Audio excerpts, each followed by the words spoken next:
चलिए बच्चों, एक सवाल और करते हैं। हमारे जो वॉल्यूम का एक्सपेंशन है उसी पे सवाल है और बहुत ही बेसिक सा सवाल है। सुनिएगा बच्चों, आपके पास ये एक बड़ा कंटेनर है। ये जो कंटेनर है इसका वॉल्यूम मुझे गिवन है, it is 1000 cc, but it is 1000 cc। इसके अंदर कोई लिक्विड भरा हुआ है, बड़ा उसका वॉल्यूम मुझे पता नहीं है। उसका वॉल्यूम बड़ा मुझे पता नहीं है, ठीक है। लेकिन ये जो कंटेनर है ना, इसका मुझे गामा पता है। कंटेनर का जो गामा है बड़ा इट इज 2 × 10⁻⁻5 पर डिग्री सेल्सियस, ठीक है बच्चों। और ये जो लिक्विड है ना, इसका गामा मुझे पता है।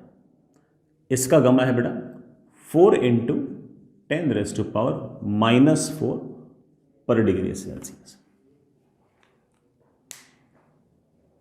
एक मिनट बेटा,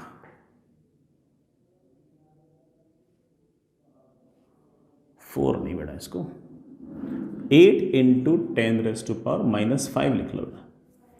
8 × 10⁻⁻5 पर डिग्री सेल्सियस। ये किसका है? लिक्विड का गामा है, ठीक है। अब सवाल की लैंग्वेज ऐसी है कि आप टेम्परेचर कितना ही चेंज कर दो, जो इस कंटेनर का एम्प्टी वॉल्यूम है, जो खाली वाला वॉल्यूम है, वो चेंज नहीं होता। ये लिखा हुआ है सवाल के अंदर। मैं एक बार आपको वर्ड्स में लिखा देता हूं। Find initial volume of liquid. बेटा लिक्विड का इनिशियल वॉल्यूम बताइए if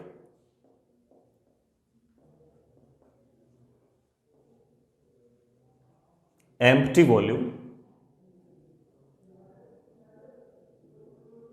of container doesn't change with time। Time के साथ कंटेनर का जो खाली वाला वॉल्यूम है, बेटा खाली वाला वॉल्यूम कौन सा? ये वाला जो वॉल्यूम है, ये समय के साथ, सॉरी ये टेम्परेचर के साथ चेंज ना हो, sorry doesn't change with time नहीं बेटा, टेम्परेचर। कितना ही टेम्परेचर बढ़ा दो घटा दो, कंटेनर का वॉल्यूम बढ़ घट जाएगा, लिक्विड का वॉल्यूम बढ़ घट जाएगा, लेकिन खाली वाला जो वॉल्यूम है वो चेंज नहीं होगा। तो बताओ कि लिक्विड का एक्चुअल वॉल्यूम क्या था, लिक्विड का शुरुआत में वॉल्यूम कितना था। तो चलिए सोचते हैं। सोचने के बड़ा दो तरीके हैं। पहला बिल्कुल बेसिक सही कि भाई एम्प्टी वाले वॉल्यूम का अर्थ क्या है। आप बोलो सर एम्प्टी वाले वॉल्यूम का अर्थ है कि जो भी कंटेनर का वॉल्यूम है उसमें से लिक्विड के वॉल्यूम को माइनस कर दो, ठीक है।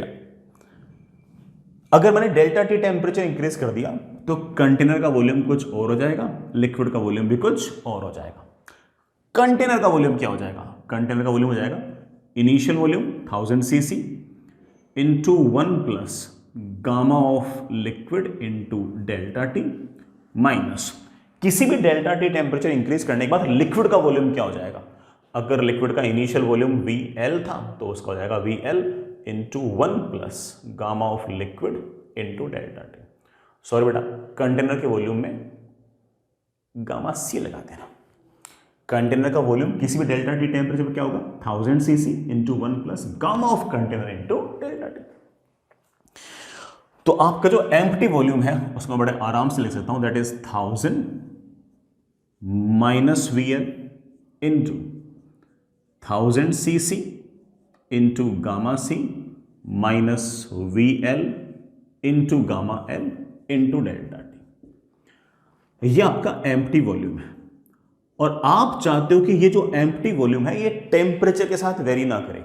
और अगर ये टेम्परेचर के साथ वेरी ना करे तो ऑब्वियस बात है कि इस डेल्टा टी के ये जो कोफिशिएंट है, इस डेल्टा टी के साथ में ये जो टर्म है ये जीरो हो जाए।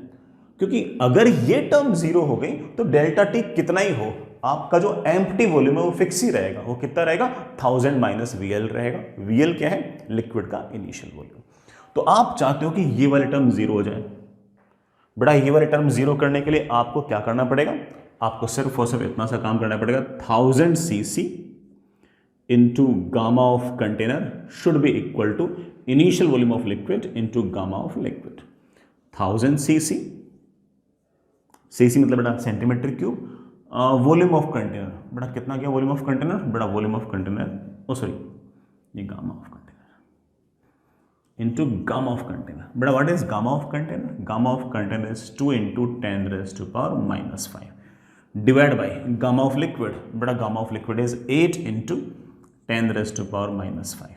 बड़ा ये दोनों कैंसिल और मेरे पास वॉल्यूम ऑफ लिक्विड बड़े आराम से आ गई है, 1000 डिवाइड बाई 4 बड़ा कितना आ गया, 250 सीसी, 250 सीसी हमारा answer. Not that tough, very easy.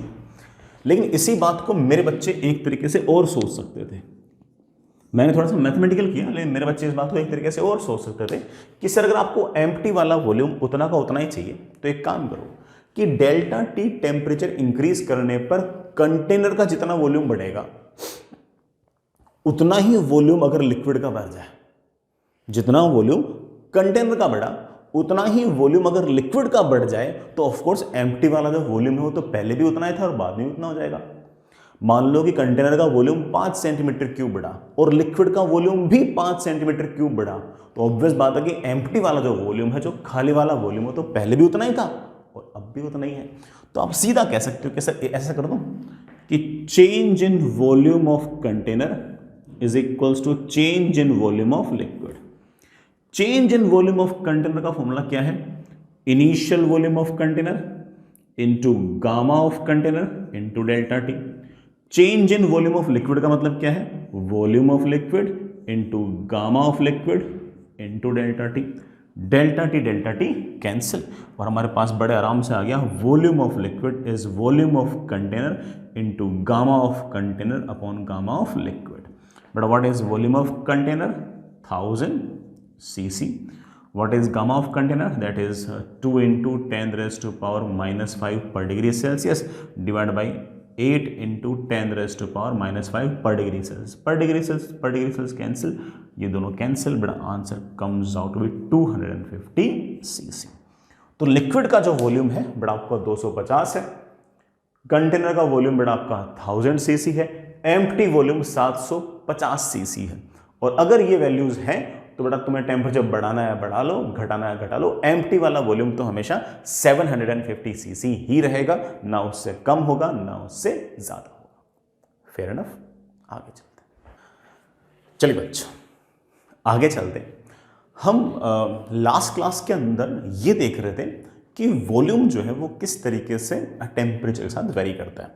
Formula भी हमने याद कर लिया था और ठीक है, सारी बातें बहुत ही आसान सी थी, कोई बहुत ही टफ बात नहीं थी। चलिए आगे चलते हैं, एक सवाल और करते हैं। ये सवाल थोड़ा सा बढ़िया है बेटा, थोड़ा दिमाग लगता है ना, आपको थोड़ा सा इसमें पेशेंस भी रखना पड़ेगा और दिमाग लगाना पड़ेगा। सुनिए बच्चों, हमारे पास ये एक कंटेनर है, सिलेंड्रिकल कंटेनर है, और इस सिलेंड्रिकल कंटेनर का अल्फा मुझे गिवन है। वैसे अगर कंटेनर का अल्फा गिवन है इट मीन्स दैट उसका बीटा भी गिवन है और उसका गामा भी गिवन है। बीटा ऑफ कोर्स 2 अल्फा होगा और गामा ऑब्वियसली 3 अल्फा होगा। ठीक है, इसके अंदर कोई लिक्विड भरा पड़ा है, कंप्लीटली फिल्ड नहीं बेटा, ऐसे किसी हाइट तक भरा हुआ है। जो लिक्विड भरा हुआ है उसका मुझे गामा दे रखा है, गामा एल, और लिक्विड की जो हाइट है, लिक्विड की जो कॉलम की जो हाइट है वो मुझे H0 दे रखी है। ठीक है, और ये सब जुगाड़ है T डिग्री सेल्सियस पे। अब मेरा सवाल आपसे ये है कि अगर मैं टेम्परेचर को डेल्टा T डिग्री सेल्सियस बढ़ा दूं तो इस लिक्विड के कॉलम की हाइट क्या होगी, मतलब ये जो लिक्विड इस कंटेनर के अंदर है इसकी हाइट कितनी होगी। इतना सा बड़ा अपना सवाल है। तो चलिए बड़ा सवाल लिख भी लीजिए। Find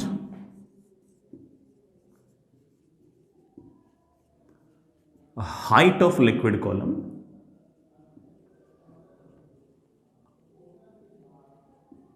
if temperature is increased by delta T.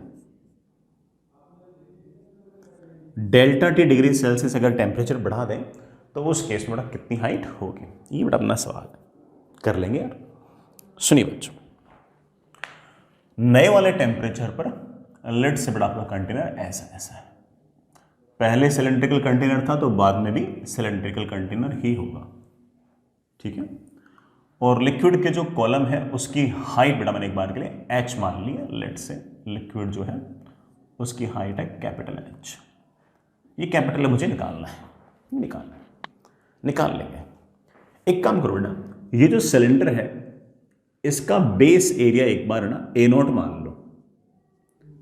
पहले अगर बेस एरिया इस कंटेनर का A0 था तो of course delta T degree Celsius temperature increase करने के बाद बेस एरिया बढ़ जाना चाहिए, और नया वाला बेस एरिया ऑफ कोर्स हो जाएगा पुराना वाला बेस एरिया इंटू 1 प्लस इस कंटेनर का बीटा। कंटेनर का beta is of course 2 times alpha into delta T, ठीक है बच्चों। पहले जो आपका लिक्विड था उसका जो वॉल्यूम था that was of course area into height. नया वाला जो वॉल्यूम है बेटा that will be of course नया वाला एरिया।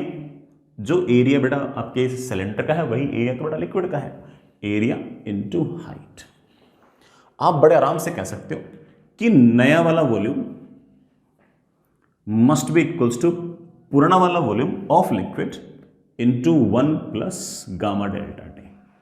लिख सकते हैं बेटा, नए वाले वॉल्यूम को हम लिख सकते हैं नया वाला एरिया इंटू नई वाली हाइट, पुराना वाला वॉल्यूम इस पुराना वाला एरिया इंटू पुरानी वाली height into 1 plus gamma delta T. बड़ा नया वाला एरिया कैन रिटन एज पुराना वाला area into 1 plus 2 alpha delta T into नई वाली height is equals to A0 H0 1 plus gamma delta T. बेटा इससे मेरे ख्याल से आपका A0 कैंसिल हो गया, होना भी चाहिए। सवाल के अंदर A0 मैंने आपको दिया भी नहीं था, इसलिए A0 तो वैसे भी नहीं आना चाहिए था। और हमारे पास नई वाली जो हाइट है बड़े प्यार से आ गई बेटा, कितनी आ गई है, this is H0 1 plus gamma delta T upon 1 plus 2 alpha delta T. Gamma जो है बेटा वो लिक्विड का है और जो अल्फा है वो बेटा ऑफ कोर्स कंटेनर का है। ये आपका आंसर, प्यारा सा आंसर बेटा। ओ बेटा पर डेल्टा टी था, मैंने ऐसे कैसे लिख दिया। ये आपका बड़ा आंसर है। अच्छा एक बात और नोटिस करना, टेम्परेचर बढ़ने पर ये जो हाइट है ना कॉलम की, ये एक्चुअल हाइट से बड़ी भी आ सकती है, छोटी भी आ सकती है और बराबर भी आ सकती है। मान लो कि आपने टेम्परेचर बढ़ाया तो ऑब्वियस बात है कि डेल्टा टी की वैल्यू पॉजिटिव है, ठीक है। अगर आपके गामा की वैल्यू 2 अल्फा के बराबर हुई, तो बाद वाली हाइट जो होगी वो इनिशियल हाइट के बराबर ही होगी। लेकिन अगर गामा की वैल्यू 2 टाइम्स अल्फा से बड़ी हुई तो ये वाला जो फ्रैक्शन है, ये वाला जो नंबर है इस नंबर से बड़ा हुआ, तो ऑफ कोर्स H की वैल्यू H0 से बड़ी होगी। तो उस केस में आप कह सकते हो कि सर लिक्विड जो है थोड़ा सा उसकी हाइट राइज की है। अगर मान लीजिए कि गामा की वैल्यू 2 अल्फा से छोटी हुई तो ऑब्वियस बात है बेटा, गामा की वैल्यू अगर 2 अल्फा से अगर छोटी हुई तो ये वाला फ्रैक्शन बेटा 1 से छोटा होगा, और उस केस में आप कह सकते हो कि लिक्विड के कॉलम की जो हाइट है वो इनिशियल लिक्विड के कॉलम की हाइट से कम आएगी। ये कोई ऐसे स्टैंडर्ड रिजल्ट्स नहीं कि जैसे याद कर लो, ये तो बेटा ठीक है, सॉल्व करने के बाद रिजल्ट आया तो मैंने ऐसा बोल दिया कि ऐसा ऐसा है, ठीक है बच्चों। यही आंसर बेटा, बढ़िया आंसर है। लेकिन हो सकता है बेटा कई बार ना इसको और सिंप्लीफाइड वे के अंदर आपकी किसी शीट में या बेटा किसी टेस्ट में आप कहीं देख लो तो हो सकता है कि बेटा इसको एक तरीके से और भी लिखा गया हो, H0 1 plus gamma delta T into 1 plus 2 alpha delta T की पावर -1, ठीक है। अब समझिए बेटा तुम तो कि हम यहाँ पर एक बायनोमियल अप्रोक्सीमेशन लगा सकते हैं। क्यों? क्योंकि बेटा अल्फा बहुत छोटा होता है तो अल्फा डेल्टा टी बहुत छोटा होता है, और हम बड़े आराम से अप्रोक्सीमेशन लगा सकते हैं H0 1 plus gamma delta T, -1 को यहाँ लेके आ गया तो मेरे पास आ गया 1 माइनस 2 अल्फा डेल्टा टी बेटा मल्टीप्लाई किया तो मेरे पास आ गया H0 1 plus gamma delta T minus 2 alpha delta T, मैं उसको लिख सकता हूँ gamma minus 2 alpha delta T. हालांकि एक टर्म और भी आएगी जिसमें गामा इंटू अल्फा भी आएगा, but as I told you बेटा गामा छोटा अल्फा छोटा, उन दोनों का मल्टीप्लिकेशन तो और छोटा, तो उस फोर्थ टर्म को आप नेगलेक्ट कर सकते हो। तो हो सकता है बेटा कभी इस तरह का सवाल आए और 4 ऑप्शन में से बेटा ये वाला ऑप्शन हो ही नहीं, प्रेजेंट ही नहीं हो, तो कोई बात नहीं बेटा, जरूर ये वाला ऑप्शन होगा। हालांकि दोनों में से ज़्यादा ऑफकोर्स एक्यूरेट कौन सा है, ये आपका ज़्यादा एक्यूरेट आंसर है, और इसका अप्रोक्सीमेटेड वर्जन आपका ये है। आई होप बेटा सवाल समझ गए होंगे, और हो सकता है बेटा कुछ बच्चों ने तो खुद ही ये वाला सवाल कर भी लिया हो। ठीक है, आगे चलते हैं बच्चों। नेक्स्ट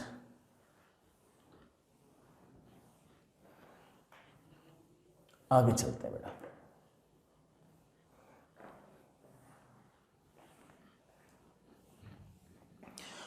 आगे बेटा हेडिंग लिखिए variation of density with temperature, कि डेंसिटी जो है वो टेम्परेचर के साथ कैसे वेरी करती है उसको भी देखते हैं।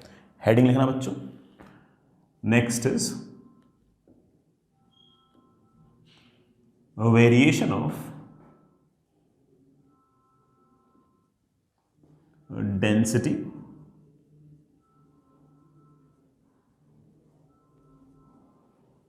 With temperature. टेम्परेचर के साथ बेटा डेंसिटी कैसे वेरी करेगी? ऑफ कोर्स टेम्परेचर बढ़ाने पर वॉल्यूम बढ़ेगा। अरे भाई वॉल्यूम बढ़ेगा तो मास थोड़ी चेंज होगा, मास तो उतना ही रहेगा, लेकिन इसका मतलब पक्की बात है डेंसिटी तो घटेगी। कैसे घटेगी सुनिएगा। मान लीजिए आपके पास ये कोई ऑब्जेक्ट है, मास m है और किसी टेम्परेचर T डिग्री सेल्सियस पर इसका वॉल्यूम है V0। वॉल्यूम है V0, मास है m, तो ऑफ कोर्स इसकी डेंसिटी है मास अपॉन वॉल्यूम। ठीक है, इस सॉलिड का मुझे गामा दे रखा है। हालांकि बेटा गामा दे दो अल्फा दे दो एक ही बात है, गामा ना दे रखा होता अल्फा दे रखा होता तो आप बोलते sir gamma is equals to 3 alpha, वो एक ही बात है, वो कोई इतना बड़ा टास्क नहीं है। ठीक है बच्चों, अब मैंने क्या किया कि टेम्परेचर इंक्रीज किया और नया टेम्परेचर कर दिया T plus delta T degree Celsius. अगर मैंने टेम्परेचर इंक्रीज किया तो इस ऑब्जेक्ट की शेप भले ही यही रहे, लेकिन इसका वॉल्यूम बढ़ जाएगा और नया वाला वॉल्यूम लेट से V। वॉल्यूम बढ़ गया तो नई डेंसिटी क्या होगी? आप बोलोगे सर इस टेम्परेचर पर डेंसिटी विल बी वही मास अपॉन नया वॉल्यूम। नए वाले वॉल्यूम को मेरे बच्चे बड़े आराम से बोल सकते हैं कि पुराना वाला volume into 1 plus gamma delta T. बड़ा इस मास अपॉन वॉल्यूम को तो हम पहले से ही पहचानते हैं यार, मास अपॉन V0, ये बड़ा अपना पुरानी वाली डेंसिटी। आप कह सकते हो कि नई वाली डेंसिटी इज बेसिकली पुरानी वाली density upon 1 plus gamma delta T. इस तरह से बड़ा डेंसिटी टाइम के साथ टेम्परेचर के साथ वेरी करेगी। आप लोगों को बड़ा ये वाला फॉर्मूला याद करना है। मुझे भी यही वाला फॉर्मूला ज़्यादा पसंद है, यही बड़ा आपको भी याद करना है। ठीक है, आपको भी यही याद करना है। ठीक है, लेकिन बुक्स में एक फॉर्मूला और लिखा रहता है, वो उतना एक्यूरेट नहीं है लेकिन वो आसान है। मैं फिर से बोलता हूँ इस बात को कि हमें तो मेरे बच्चों यही वाला फॉर्मूला याद करना है, इसी से बात बनानी है, इसी से सवाल करने हैं। लेकिन बुक्स में एक फॉर्मूला और लिखा रहता है, बस वो बुक्स में लिखा रहता है इसलिए मैं भी लिखा देता हूँ, है ना। यूजफुल तो बेटा यही है और इससे वो भी निकल जाता है ना, इसलिए यूजफुल तो यही है। अब बुक्स में लिखा रहता है इसलिए लिखा देता हूँ, दैट विल बी नई वाली डेंसिटी विल बी पुरानी वाली density into 1 plus gamma delta T की पावर -1। सही लिखा। अब बाइनोमियल अप्रोक्सीमेशन लगा दो, वो कहती है that is rho not, but इस -1 को नीचे ले आओ, 1 माइनस गामा डेल्टा टी। ये आ गई है आपकी नई वाली डेंसिटी, ये आ गई बड़ा आपकी नई वाली density. I hope it's okay. तो ये याद रख लो, ये तो खुद भी निकाल भी सकते हो। अक्सर बुक्स में ये वाला फॉर्मूला लिखा रहता है, I like that, this is more accurate as compare to this. ठीक बच्चों, आई रियली होप बट आपको ये डेरिवेशन और ये सारी की सारी बात बढ़िया से समझ में आ गई होगी। मैं इस पर एक छोटा सा सवाल कराता हूँ, टेक योर टाइम बेटा, कोई जल्दीबाजी नहीं है ना, आराम आराम से करना। सवाल बेटा ऐसा है, कि हमारे पास ये एक लिक्विड है और इस लिक्विड की जो डेंसिटी है वो मुझे दे रखी है 900 kg पर मीट्रिक क्यूब, ठीक है। और इस लिक्विड का मुझे गामा दे रखा है 1.5 इंटू 10⁻³ पर डिग्री सेल्सियस। इस लिक्विड के अंदर बेटा हम लोगों ने ऐसे एक वुड का टुकड़ा है ना ऐसे पटका रखा है और वुड जो है वो फ्लोट कर रही है बेटा, है ना, डूबी नहीं, फ्लोट कर रही है ना। आपको डरने की जरूरत नहीं है उसमें। मैं लिक्विड की बेटा डेंसिटी ρL लिख देता हूँ, ठीक है, और वुड की डेंसिटी बेटा मैं ρW लिख देता हूँ। वुड की जो डेंसिटी है बेटा वो 880 kg पर मीट्रिक क्यूब है। वुड जो है वो लिक्विड से कम डेंस होना भी चाहिए था। कम डेंस होगा तभी तो डूबेगा नहीं। अगर इसकी डेंसिटी जस्ट लिक्विड की डेंसिटी के बराबर हो गई तो बेटा ये सारा डूब जाएगा, और अगर इसकी डेंसिटी अगर मान लो लिक्विड डेंसिटी अगर ज्यादा हुई तो नीचे भी चला जाएगा। तो डूबने के लिए वुड की डेंसिटी लिक्विड की डेंसिटी के बराबर होनी चाहिए, ठीक है। जो आपका वुड है उसका गामा भी दे रखा है बेटा, उसका गामा मुझे दे रखा है 1.2 इंटू 10⁻³ पर डिग्री सेल्सियस। ये जो डेंसिटीज हैं ये सारे के सारी 0 डिग्री सेल्सियस पे, ये सारी के सारे जो डेंसिटीज हैं बेटा ये 0 डिग्री सेल्सियस पे, ठीक है। अब क्या हुआ कि हमने टेम्परेचर चेंज करना स्टार्ट किया। आपको बताना है कि किस टेम्परेचर पर जो वुड है वो जस्ट इस लिक्विड के अंदर सिंक कर जाएगी, जस्ट लिक्विड के अंदर डूब जाएगी। अभी क्यों नहीं डूब रही? क्योंकि वुड की डेंसिटी लिक्विड की डेंसिटी से कम है। जो भी चीज लिक्विड की डेंसिटी से कम डेंसिटी रखती होगी वो उस लिक्विड के अंदर डूबेगी नहीं, हाँ फ्लोट करती रहेगी, ठीक है। पूरी कब डूबेगी? पूरी बेटा तब डूबेगी जब इसकी डेंसिटी जस्ट लिक्विड डेंसिटी के बराबर होगी। तो सर क्या बराबर हो सकती है क्या? हाँ बेटा हो सकती है। टेम्परेचर चेंज करोगे तो दोनों की डेंसिटीज तो चेंज होगी। हो सकता है किसी टेम्परेचर पर दोनों की डेंसिटी बराबर हो जाए, तब आपकी जो वुड है वो उस लिक्विड के अंदर डूब जाएगी। तो एक छोटी सी लाइन लिखना बेटा, find the temperature at which wood will just sink in liquid।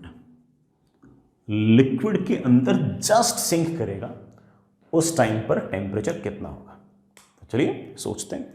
मैं इसमें आपको एक छोटा सा हिंट बेटा लिखा रहा हूं। हिंट ये है कि सिंक तब करेगी जब लिक्विड की जो डेंसिटी होगी वो वुड की डेंसिटी के बराबर हो जाएगी। बट मैं डैश डैश इसलिए लगा दिया, ये बेटा ये तो इनिशियल डेंसिटीज है, किसी न किसी टेम्परेचर पर डेंसिटी तो चेंज हो जाएगी। तो चलिए करते हैं सॉल्व। हिंट में लिख चुका हूं, किसी नए टेम्परेचर पर बेटा, किसी नए टेम्परेचर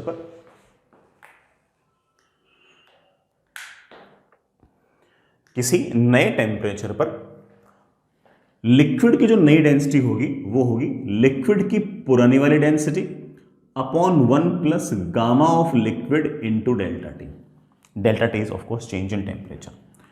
नई वाली मतलब जो नए टेम्परेचर पर वुड की डेंसिटी है उसको मैं बड़े आराम से लिख सकता हूं, वुड की पुरानी वाली density into 1 plus gamma of would into delta T.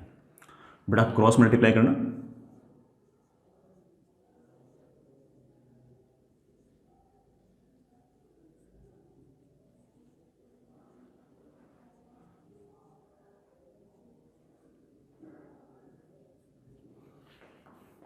मेरे पास आ गया।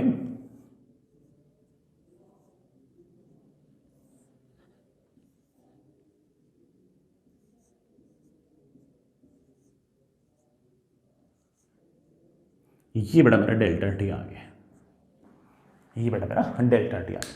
आपने कुछ नोटिस किया कि मैं ना अक्सर इस तरह के न्यूमेरिकल क्वेश्चंस जो है ना उसमें हर स्टेप पर मैं न्यूमेरिकल सॉल्व नहीं करता। मैं क्या करता हूं कि सबको वेरिएबल्स में सॉल्व कर लेता हूं, गामा एल गामा डब्ल्यू, और फिर आखिर में वैल्यूज रख देता हूं।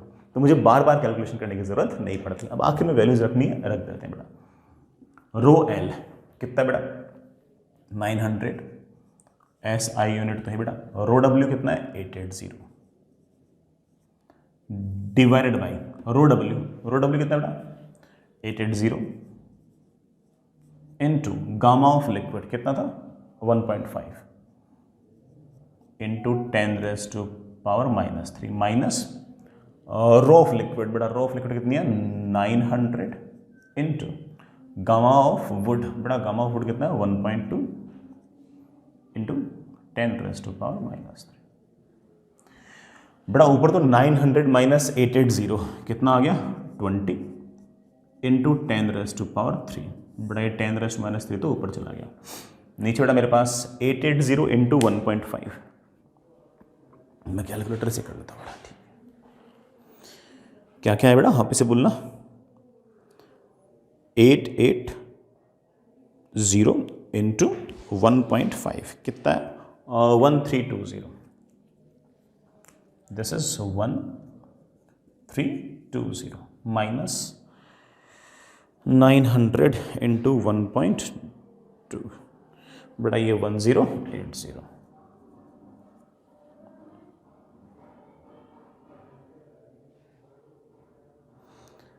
ठीक है बेटा, ऊपर तो आ गया 20,000, नीचे बेटा आ गया मेरे पास 240 बेटा, 0 कैंसिल, दैट इज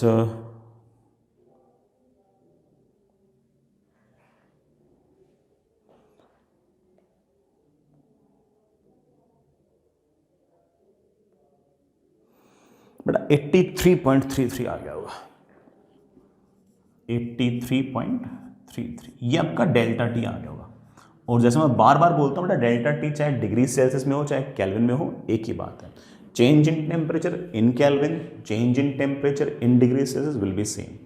मैंने आपसे पूछा कि कितने टेम्परेचर पर ऐसा होगा, तो आप बोलोगे कि सर शुरुआत वाला टेम्परेचर तो 0 डिग्री सेल्सियस था सवाल के अंदर। ऐसा तब होगा जब आप 83.33 डिग्री सेल्सियस टेम्परेचर बढ़ा दोगे, 0 पहले था, 83.33 बढ़ा दिया तो आपका फाइनल टेम्परेचर बेटा कितना हो गया 83.33 डिग्री सेल्सियस, ये आपका फाइनल टेम्परेचर है। आई होप बेटा समझ में तो आई क्या होगा, सवाल तो अच्छा ही था बेटा, सवाल तो अच्छा ही था। आगे चलिए बेटा,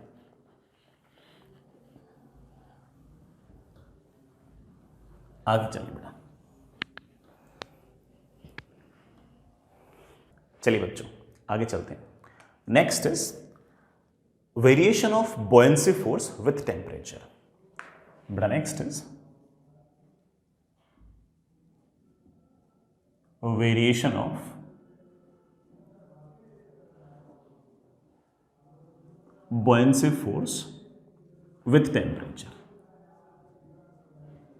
अगर हमें बॉयंसी फोर्स का फॉर्मूला नहीं आता है, अगर हमें बॉयंसी फोर्स लिखना नहीं आता है तो कोई दिक्कत नहीं है बेटा, मैं बॉयंसी फोर्स का फॉर्मूला लिखूंगा भी और उसको ऐसे डिटेल में बता भी दूंगा, है ना, ऐसा कोई बहुत बड़ा इतना काम है नहीं कि कैसे उस फॉर्मूले को लिखते हैं। ठीक है, पहले आप सुनो बेटा, 2 केस कर रहा हूं।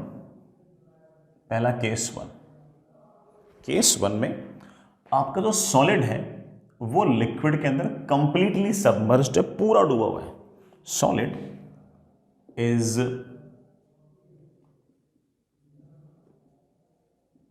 Completely immersed in liquid. बेटा लिक्विड के अंदर पूरे तरीके से डूबा हुआ है। ठीक है, अब सुनना, ये बेटा हमारे पास कोई लिक्विड, इस लिक्विड के अंदर बेटा ये कोई सॉलिड डूबा हुआ है। ठीक है बेटा, इस सॉलिड का जो वॉल्यूम है वो बेटा मेरे पास V0 है, इस सॉलिड का जो गामा है मैंने बेटा Vs लिख दिया है, लिक्विड का जो गामा है मैंने गामा L लिख दिया है। जो लिक्विड है उसकी डेंसिटी बेटा मैंने एक बार के लिए ρL लिख दी है, और जो सॉलिड है उसकी डेंसिटी मैंने एक बार के लिए ρS लिख दी है। और ये सॉलिड जो है ये लिक्विड के अंदर ढंग से इस तरह से डूबा हुआ है। अभी फिलहाल जो टेम्परेचर है वो T डिग्री सेल्सियस है। तो ये जो लिक्विड होगा ये हर तरफ से बेटा इस सॉलिड को ऐसे प्रेस करेगा, यहां से ज्यादा प्रेस करेगा और यहां से कम प्रेस करेगा। इस कारण से इस पूरे के पूरे डूबे हुए सॉलिड पर ऊपर की तरफ लिक्विड के द्वारा एक फोर्स लगेगा and that force is known as your बेटा buoyancy force. Sir buoyancy force लिख पाएंगे हम? अरे हाँ बेटा बिल्कुल लिख पाएंगे।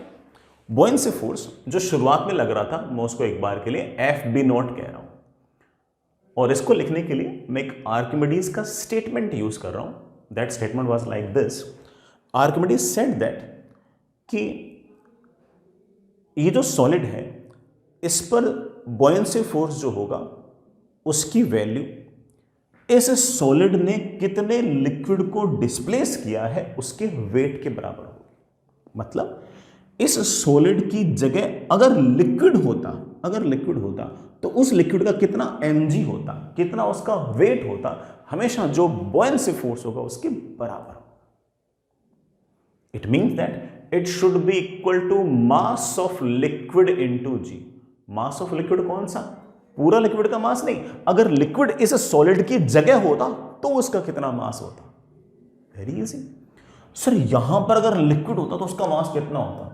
उसका मास होता लिक्विड की तो डेंसिटी, लेकिन वॉल्यूम किसका? सॉलिड का।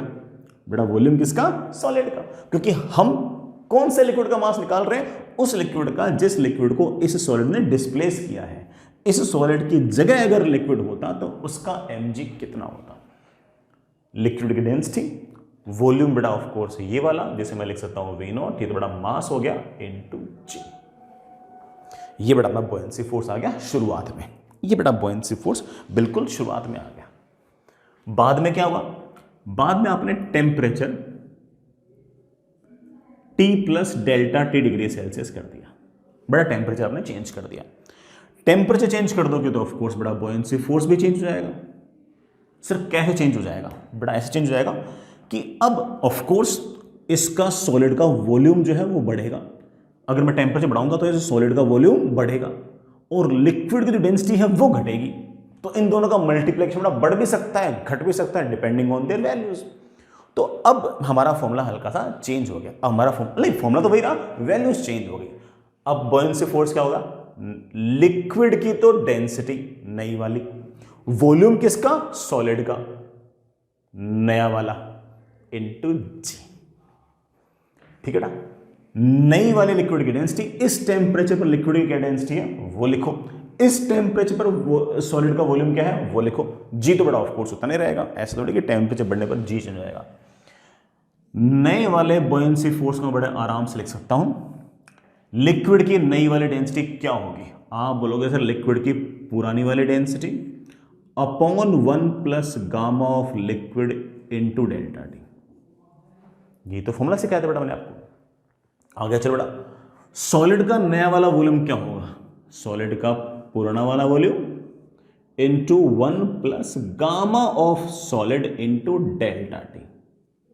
जी बेटा ऑफ कोर्स वही रहेगा। बढ़िया, मचा दिए अपन ने।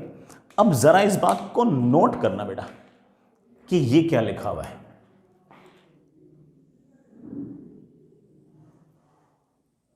ये क्या लिखा हुआ है? Rho L into V not into G. Liquid की पुरानी वाली डेंसिटी, सॉलिड का पुराना वाला वॉल्यूम इंटू जी। अरे ये तो पुराना वाला बॉयंसी फोर्स ही है, तो आप बड़े आराम से कह सकते हो कि नया वाला बॉयंसी फोर्स आ गया है। क्या आ गया बेटा? पुराना वाला buoyancy force into 1 plus gamma of solid into delta T upon बेटा 1 plus gamma of liquid into delta T. ये मेरे पास बेटा नए बॉयंसी फोर्स का फॉर्मूला आ गया। ओ बेटा एफ बी नॉट लिख दूं, पहले वाले को एफ बी नॉट लिखा था ना, इसलिए नया वाला बॉयंसी फोर्स ही आ गया। और ये नया वाला बॉयंसी फोर्स पुराने वाले बॉयंसी फोर्स से बड़ा भी हो सकता है, बराबर भी हो सकता है, छोटा भी हो सकता है, डिपेंडिंग ऑन कि गामा एस बड़ा है या गामा एल के बराबर है या गामा एस की वैल्यू गामा एल से छोटी है, कुछ भी हो सकता है। तो अगर मान लीजिए कि गामा एस की वैल्यू गामा एल से छोटी है, बेटा मैं टेम्परेचर बढ़ा रहा हूं, पहले बोल दूं डेल्टा टी की वैल्यू पॉजिटिव है, उस केस में डिस्कस कर रहा हूं। ठीक है, अगर गामा एस की वैल्यू गामा एल से बड़ी है सॉरी मैडम मैंने अब लिख दिया, गामा एस की वैल्यू गामा एल से छोटी है तो ये वाला फ्रैक्शन 1 से छोटा आएगा, ये वाला फ्रैक्शन 1 से छोटा आएगा तो ऑफ कोर्स नया वाला जो बॉयंसी फोर्स है वो पुराने वाले बॉयंसी फोर्स से, एक्चुअल बॉयंसी फोर्स से कम आएगा, मतलब बॉयंसी फोर्स घट गया है। अगर सॉलिड का गामा और लिक्विड का गामा बराबर आए, ये दोनों बेटा बराबर आए, जैसे ही कैंसिल आउट करोगे बेटा दोनों बराबर हो गए, आप कहोगे सर बॉयंसी फोर्स में किसी प्रकार का कोई चेंज नहीं आया है। इस पर ऑब्जेक्टिव क्वेश्चन पूछ सकते हैं बेटा आराम से। आगे चलो बेटा, अगर सॉलिड का गामा ज्यादा हुआ और लिक्विड का गामा कम हुआ तो क्या? अगर सॉलिड का गामा ज्यादा हुआ और लिक्विड का गामा कम हुआ तो बेटा ये वाला जो फ्रैक्शन है ये 1 से बड़ा आएगा, बेटा 1 से बड़ा आएगा तो आप कह सकते हो कि बॉयंसी फोर्स बढ़ गया है, नया वाला बॉयंसी फोर्स पुराने वाले बॉयंसी फोर्स से बड़ा है। सिंपल। हाँ, ये बेटा टेम्परेचर बढ़ाया इसलिए ऐसा हुआ, अगर टेम्परेचर घटाओगे तो डेल्टा टी बेटा नेगेटिव हो जाएगा, डेल्टा टी नेगेटिव होते बेटा आपके सारे के सारे रिजल्ट, ये वाले जो दोनों रिजल्ट है ना ये जस्ट उल्टे हो जाएंगे। ठीक है, वो तुम खुद सोच सकते हो, बहुत बड़ा काम है नहीं, मैं तो सिर्फ और सिर्फ ही बता रहा हूं कि कैसे बेटा बॉयंसी फोर्स लिखते हैं और कैसे बेटा ये बॉयंसी फोर्स टेम्परेचर के साथ वेरी करता है। Not that tough, very easy, बड़े आराम से बेटा इस बात को सोच सकते हो, कोई दिक्कत नहीं है। फेयर इनफ, आगे चलते हैं बच्चा। इसका एक केस 2 और देखो बेटा, इसका बेटा एक केस 2 और देखो, वो भी अच्छा है, इंटरेस्टिंग है और उस पर भी बेटा कभी ना कभी सवाल आ सकता है, लेकिन जो मैं लिखा रहा हूं बेटा वो सबसे बढ़िया चीज़ है, अगर वो याद रहेगी, वो दिमाग में सेट रहेगी तो कैसा ही सवाल क्यों ना जाए आपसे बन जाएगा। तो लिखें केस 2, बेटा सॉलिड जो है इज फ्लोटिंग इन लिक्विड, बेटा फ्लोट कर रहा है, फ्लोट कर रहा है, फ्लोट कर रहा है। अब सुनना बेटा, ये आपका लिक्विड, लिक्विड का डेंसिटी रो एल है, लिक्विड का गामा बेटा गामा एल लिख दिया। इसके अंदर ऐसे बेटा कोई सॉलिड है वो फ्लोट कर रहा है। मैं आपको बेटा बता चुका हूं कि सॉलिड तभी फ्लोट करेगा जब सॉलिड की डेंसिटी जो है वो लिक्विड की डेंसिटी से कम हो, कोई दिक्कत नहीं। ठीक, इस बात का मुमकिन। ये सॉलिड है बेटा, इसका पूरा जो वॉल्यूम है बेटा मैंने वो वी नॉट लिख दिया और सॉलिड का गामा मैंने गामा एस लिख दिया है। इस सॉलिड का कुछ हिस्सा बेटा लिक्विड के अंदर ऐसे डूबा हुआ है, जो डूबा हुआ हिस्सा है मैं उसको एक बार के लिए वी इन लिख रहा हूं। क्या लिख रहा हूं बेटा? We in. वी इन मतलब इस सॉलिड का कितना वॉल्यूम इनसाइड द लिक्विड है, इनसाइड द लिक्विड है। ठीक है बच्चों, अब बॉयंसी फोर्स लिखते हैं बेटा। मैं क्लियर कर दूं कि ये बेटा ऑब्जेक्ट जो है फ्लोट कर रही है, फ्लोट कर रही है, डूबी नहीं बेटा, फ्लोट कर। अब सुनना बेटा मेरी बात, इस पर कौन से फोर्स लग रहे हैं? आप बोलोगे सर नीचे की तरफ mg लग रहा है और ऊपर की तरफ बॉयंसी फोर्स लग रहा है। और मैं ये कह रहा हूं कि ये जो ब्लॉक है डूब नहीं रहा। अगर डूब नहीं रहा तो ऑब्वियस बात है कि इसका एक्सेलरेशन 0 होना चाहिए और ये इक्विलिब्रियम में होना चाहिए। और अगर इक्विलिब्रियम में होना चाहिए तो ऑब्वियस बात है कि ऊपर की तरफ लगने वाला जो बॉयंसी फोर्स है वो इस सॉलिड के mg के बराबर होना चाहिए। किसके बराबर होना चाहिए? सॉलिड के mg के बराबर होना चाहिए, तभी तो बेटा फ्लोट कर रहा है। नेट फोर्स 0 होगा तभी तो बेटा आप कह पाओगे ये फ्लोट कर पाएगा। अगर mg बड़ा होता और बॉयंसी छोटा होता तो बेटा नीचे आता है, तो दोनों बराबर होंगे तभी तो ऑब्वियस बात है कि आपका ये सॉलिड फ्लोट कर पाएगा। और हम जानते हैं कि सॉलिड का जो मास है, सॉलिड का जो मास है वो टेम्परेचर के साथ वेरी नहीं करेगा। जो g है एक्सेलरेशन ड्यू टू ग्रेविटी बड़ा, वो भी ऑब्वियस बात है कि टेम्परेचर के साथ वेरी नहीं करेगा। सो ऑब्वियस बात है कि बड़ा बॉयंसी फोर्स जो है इस बार it is independent of temperature. ये टेम्परेचर पर डिपेंड नहीं करेगा, नहीं करेगा, क्योंकि अगर फ्लोट कर रहा है तो ऑब्वियस बात है नेट फोर्स 0 होना चाहिए। और अगर नेट फोर्स 0 होना चाहिए तो जितना फोर्स नीचे उतना फोर्स ऊपर, नीचे वाला फोर्स तो फिक्स ही है। कितना है? mg। और अगर वो फिक्स है तो ऑफ कोर्स बेटा आपका buoyancy force भी तो फिक्स होना चाहिए. So it means that in this case the buoyancy force is not dependent on temperature, in which case when the object is floating in the liquid, when the solid is floating in the liquid, जब liquid में float कर रहा है तब की बात है बेटा, हमेशा की बात नहीं. ठीक है बच्चों, आगे चलो. कोई बच्चा कहता है कि सर आपने जो buoyancy का फॉर्मूला सिखाया था उससे भी कुछ कह सकते हो क्या? हाँ बेटा कह सकता हूं. उससे मैं कह सकता हूं कि buoyancy फोर्स का फॉर्मूला क्या था. फॉर्मूला था, ये तो न्यूटन्स लॉ था. फॉर्मूला था मास ऑफ लिक्विड इनटू जी. ये लिक्विड का कौन सा मास? वो लिक्विड जो इस सॉलिड ने डिस्प्लेस किया है. अब आप कहोगे कि सर इस सॉलिड ने डूबकर, पार्शियली डूबकर इतने लिक्विड को डिस्प्लेस किया है, इतने लिक्विड को डिस्प्लेस किया है. ये लिक्विड है जो इस सॉलिड ने डिस्प्लेस किया है. अगर सॉलिड यहां नहीं होता तो यहां लिक्विड होता. उसका वेट लिखना है, लिख देंगे. इतने से वॉल्यूम के अंदर कितना लिक्विड आता, आप बोलोगे density of liquid multiplied by volume.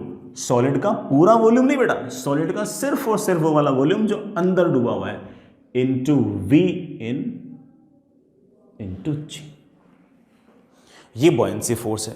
But we know that कि this buoyancy force must be equal to weight of the solid because it is floating. It means that this buoyancy force must be equal to mg. Float कर रहा तो पक्की बात है बेटा mg के बराबर तो होगा ही होगा. It means that बेटा मैं बड़े आराम से कह सकता हूं कि density of liquid into inside volume must be equal to mass of the solid and it is fixed. बेटा ये चेंज नहीं होगा. लेकिन सर आपने तो सिखाया था कि टेम्परेचर अगर बढ़ाऊंगा तो वैसे वैसे लिक्विड की डेंसिटी घटेगी. बेटा जैसे जैसे लिक्विड की डेंसिटी घटेगी बेटा वैसे वैसे अंदर डूबा हुआ जो वॉल्यूम है वो बढ़ेगा. लेकिन इन दोनों का जो मल्टीप्लिकेशन है वो हमेशा सॉलिड के मास के बराबर रहेगा. आई होप बेटा इसमें तो समझ होंगे. अगर आपका डेंसिटी हल्का सा घटेगा तो अंदर वाला वॉल्यूम हल्का सा बढ़ जाएगा. तो अंदर वॉल्यूम अंदर है ना, वो वाला वॉल्यूम हल्का सा बढ़ जाएगा. लेकिन दोनों का जो मल्टीप्लिकेशन है वो आपके सॉलिड के मास के बराबर ही रहेगा. इतनी सी बात है. बल्कि यहां पे भी कह सकते हो कि डेंसिटी ऑफ लिक्विड इनिशियली, अंदर वाला volume initially should be equal to, बाद में टेम्परेचर बढ़ाने पर लिक्विड की क्या डेंसिटी आ गई है मल्टीप्लाइड बाय बाद में अंदर कितना वॉल्यूम है. ये लो बेटा, आप ये भी कह सकते हो actual density of liquid multiplied by actual कितना वॉल्यूम अंदर था शुड बी इक्वल टू नई वाली लिक्विड की डेंसिटी मल्टीप्लाइड बाय अब अंदर कितना वॉल्यूम है. इन दोनों का मल्टीप्लिकेशन हमेशा आपका फिक्स रहेगा. हाँ ऐसा हो सकता है कि टेम्परेचर बढ़ने पर लिक्विड जो है उसकी डेंसिटी घट जाए, लेकिन उसकी डेंसिटी अगर घटेगी तो ऑफकोर्स वॉल्यूम जो अंदर वाला वो बढ़ जाएगा. दोनों का मल्टीप्लिकेशन आपका फिक्स रहेगा. मल्टीप्लिकेशन आपका फिक्स रहेगा. चाहो तो बेटा इस बात को आप याद भी रख सकते हो. Density of liquid into volume inside should be equal to mass of the solid and it is going to be constant और फिक्स्ड. ठीक है बेटा, बात समझ में आपके आएगी होगी. आगे चलते हैं बच्चे. चलिए बेटा एक छोटी सी बात और. वाटर जो है बेटा उसका बिहेवियर थोड़ा सा बाकियों के मुकाबले डिफरेंट है. उसके बारे में तुम एक हल्की सी बात याद कर सकते हो और वो ये है कि हेडिंग लिखना चाहिए, हेडिंग लिख सकते हो.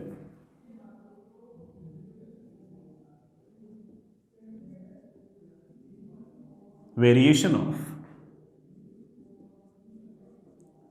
डेंसिटी ऑफ वाटर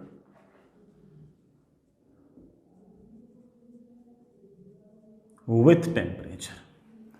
बेटा वाटर का थोड़ा सा एनोमलस बिहेवियर है, थोड़ा सा डिफरेंट बिहेवियर है और वो ये है कि 0 डिग्री सेल्सियस से लेकर 4 डिग्री सेल्सियस तक वाटर का जो गामा है वो बेटा नेगेटिव है. बेटा वाटर का गामा नेगेटिव है. इसका मतलब भाई 0 डिग्री सेल्सियस के नीचे तो वाटर है ही नहीं, बड़ा वाटर तो आइस है. ठीक है. 0 डिग्री सेल्सियस से 4 डिग्री सेल्सियस तक तुम आओगे तो गामा नेगेटिव है, इस बात का मतलब ये है कि टेम्परेचर बढ़ाने पर वॉल्यूम घटेगा। अगर आप यहां से आप पहुंचते हो तो टेम्परेचर बढ़ाने पर बड़ा वॉल्यूम घटेगा तो डेंसिटी बढ़ेगी। ये एक बहुत ही अनोमलस सा बिहेवियर है वाटर का, लेकिन ये वाटर का ऐसा बिहेवियर हमेशा नहीं चलता, सिर्फ और सिर्फ एक छोटी सी रेंज में चलता है। कहां से कहां तक? 0 से 4 डिग्री सेल्सियस के बाद में तो बड़ा वापस से वाटर वैसे ही बिहेव करना स्टार्ट कर देता है जैसे बाकी आपके ऑब्जेक्ट्स करते हैं। जैसे ही आपका टेम्परेचर 4 डिग्री सेल्सियस से ज्यादा हुआ, उसके बाद बेटा गामा ऑफ वाटर जो है बेटा वो पॉजिटिव हो जाता है, और उसके पॉजिटिव होने का मतलब बेटा ये कि अब टेम्परेचर बढ़ाओगे तो वॉल्यूम बढ़ेगा, तो बेटा डेंसिटी घटेगी।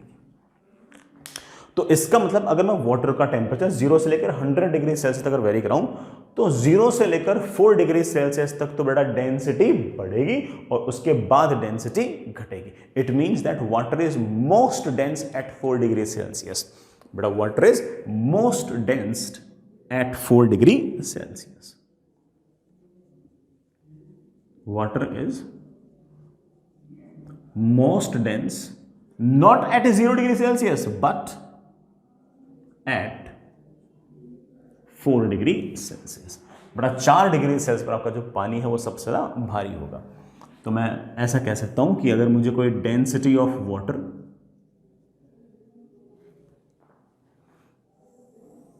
वर्सेस टेम्परेचर अगर ग्राफ प्लॉट करने के लिए कहेगा तो मैं रफली ऐसा सा ग्राफ प्लॉट कर सकता हूं, रफली ऐसा, और 4 डिग्री सेल्सियस पर आपका पीक आएगा, 4 डिग्री सेल्सियस पर वाटर का पीक आएगा।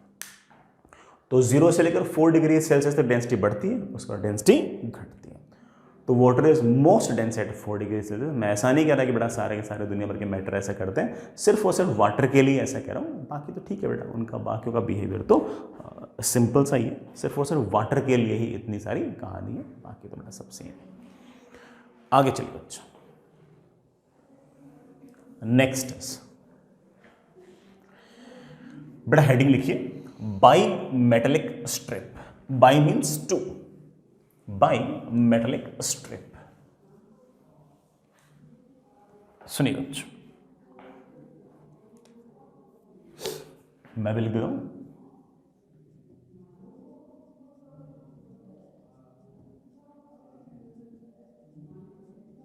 By metallic obviously means two metals है बेटा।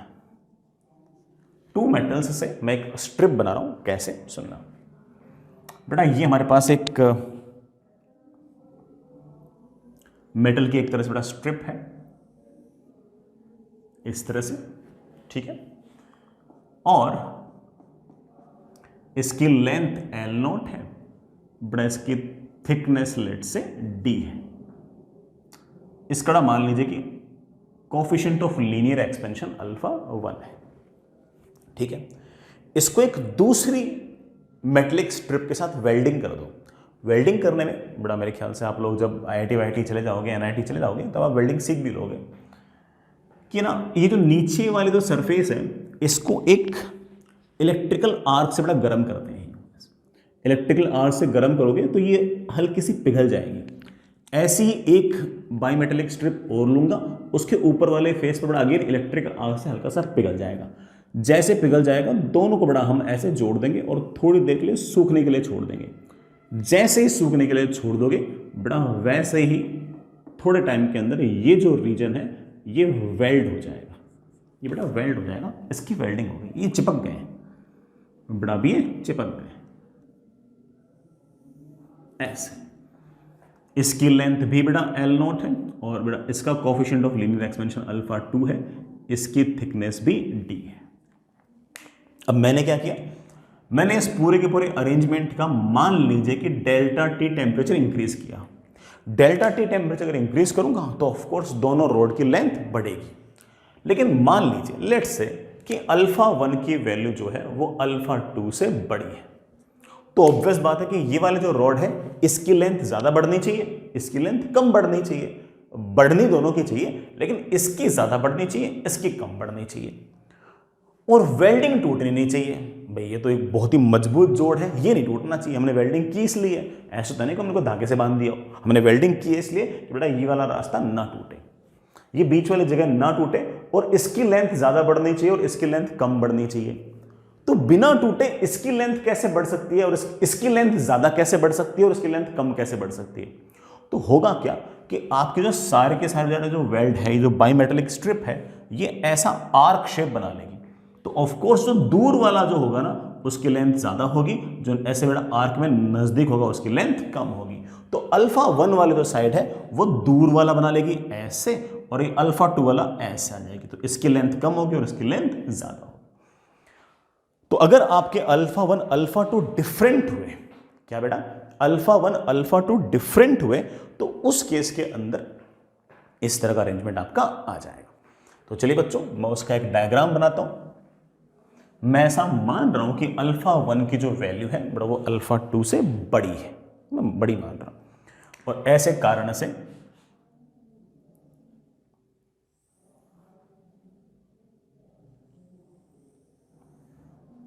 हमारी जो रॉड स्ट्रिप है बेटा वो ऐसी बन जाएगी, ऐसी बन जाएगी। ये बेटा वो अल्फा 1 वाली है, बेटा ये दूर है, ये अल्फा 2 वाली है, बेटा ये नजदीक है। ठीक है बच्चों, मैं हल्के फुल्के बेटा कैलकुलेशन में अजम्पशंस लूंगा यार। पहला अजम्पशन बेटा मैं ये ले रहा हूं कि दोनों की थिकनेस जो है वो मोर और लेस वही है। हालांकि हम जानते हैं कि थिकनेस पर फर्क पड़ता है। पहले भी बेटा मैंने डी थिकनेस ले रखी थी, अब भी मैं डी थिकनेस ले रहा हूं। अदरवाइज बेटा तो डी नहीं होता, D into 1 plus alpha delta T हो जाता है। बट ठीक है बेटा, कैलकुलेशन में मैं उसको डी ले रहा हूं। ये सार का सारा बेटा ऐसे सर्कुलर सा अरेंजमेंट बना लेगी। ये जो सर्कुलर सा अरेंजमेंट बना है, इसका जो सेंटर आएगा बेटा वो यहां कहीं आएगा। ये जो एंगल सबस्टेंड हुआ है ये बेटा मेरा थीटा है, काश मैं थीटा निकाल पाऊं। मैं इस सर्कल का रेडियस भी निकाल सकता हूं। सर रेडियस लेकिन मानोगे कैसे? सर रेडियस इसे मानोगे, रेडियस इस बीच वाले को मानोगे, या रेडियस इसको मानोगे? क्योंकि ये वाला रेडियस कम आएगा, ये ज्यादा आएगा, ये और ज्यादा आएगा। एवरेज मान लेता हूं, एवरेज बेटा मेरा ये मान लेता हूं।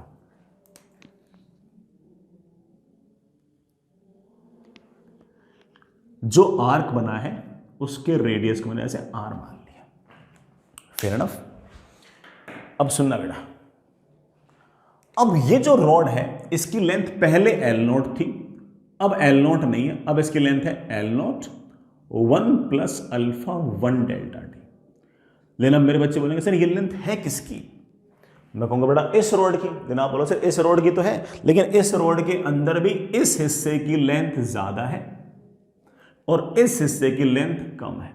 तो ऐसे केस में आपको ये कहूंगा कि ये जो लेंथ है ये बेटा मीन मान लो, एवरेज मान लो, बिल्कुल बीचों बीच वाले की,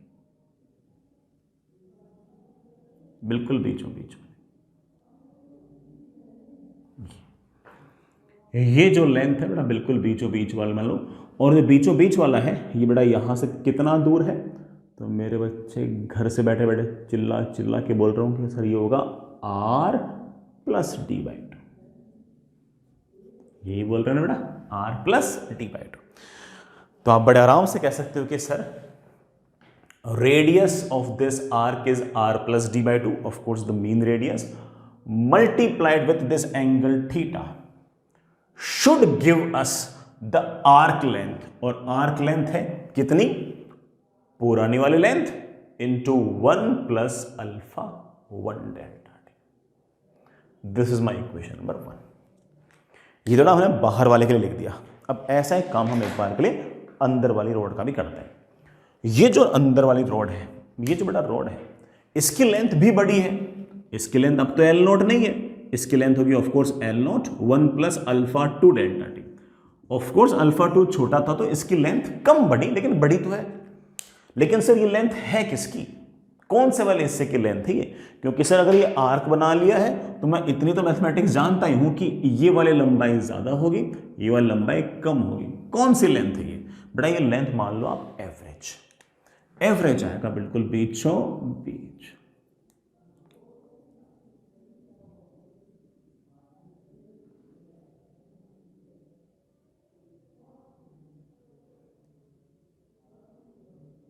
बिल्कुल।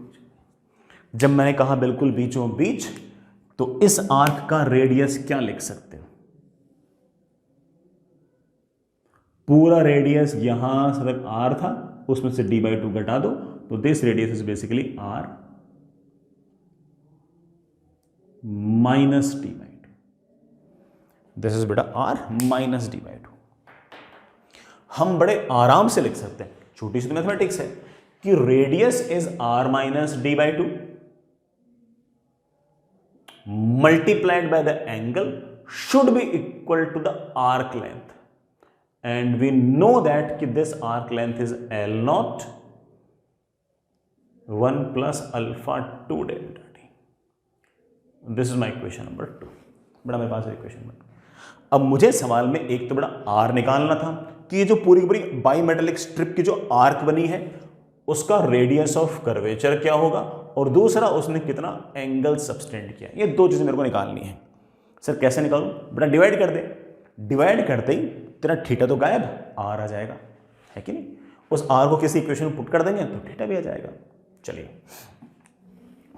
डिवाइड किया तो मेरे पास आ गया R plus d/2 upon R minus d/2 is 1 plus alpha 1 delta t upon 1 plus alpha 2 delta t. It can be written as, of course, 2r plus d upon 2r minus d. बेटा क्या आ गया? 2r minus d plus 2r alpha 1 delta t minus d alpha 1 delta t should be equal to 2r plus t plus 2r alpha 2 delta t minus plus d times alpha 2 delta t। Multiply किया, right? 2r बड़ा आपका cancel, और हमें निकालना क्या था बेटा? r निकालना है ना।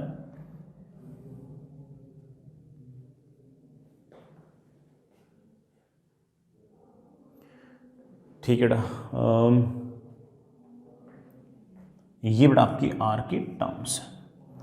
मैं इन आर की टर्म्स को बड़ा एक तरफ ले आता हूं, that is 2r delta T alpha 1 minus alpha 2 should be equal to d times alpha 1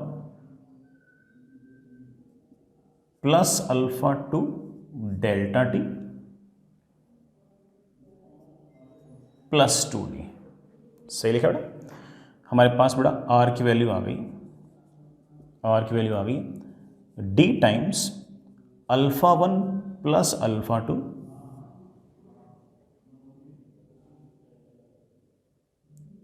upon 2 times alpha 1 minus alpha 2 upon 2 times बेटा alpha 1 minus alpha 2 plus d upon बेटा 2 से तो 2 cancel, alpha 1 minus alpha 2 into delta T. एक बार बेटा calculation वगैरह और check कर लेना।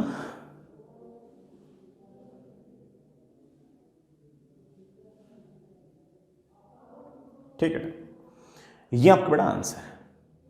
अक्सर बड़ा d की वैल्यू इस वैल्यू के सामने बड़ा ये वाली जो वैल्यू है बहुत बड़ी रहती है।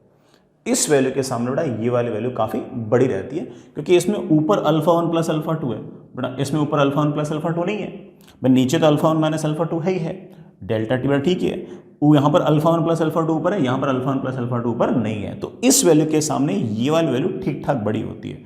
तो अक्सर बड़ा रेडियस ऑफ कर्वेचर का जो बच्चे फॉर्मूला याद करते हैं, that is d upon alpha 1 minus alpha 2 into delta T. ये फॉर्मूला अक्सर याद रखते हैं, अक्सर याद।